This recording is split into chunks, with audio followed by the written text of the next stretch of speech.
Hello everyone. तो आज इ काउनसिलिंग शेड्यूल आम टे देखीदबा। फास्ट है गला तुम एमटेक जो मैंने अच्छ बा जो मैंने पीजी कोर्स पे अप्लाई कर डाटा रिकनसिलेशन हम माने जहाँ तुम अपलोड कर स्क्रूटिनाइज करेंगे। काली से अलॉटमेंट आसीबो।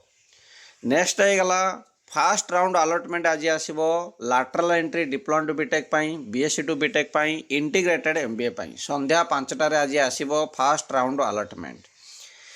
थर्ड रे गला फ्रीज आउ फ्लोट ऑप्शन एबे भी एक्टिव अच्छी जो मानकर ऑलरेडी करिनो से माने एटा को कर दियो। बीटेक वाला बीटेक जो माने डायरेक्ट एडमिशन करूछ जेई मेन थ्रू रे से मानक फ्रीज फ्लोट करो। किसी भी जदि तुम डॉक्यूमेंट अपलोड रे डिस्क्रिपेंसी फाइंड आउट होउची किंबा तुमर ओजे किसी जदि क्वेश्चन रेज करूची ताल तुम तार इमिडिएटली सॉल्यूशन करो कहीं ना 7 तारिख भितर तुमको एगुड़ा सब करिवार अछि। तापर तुमर सेकंड राउंड अलॉटमेंट आसी जिवो।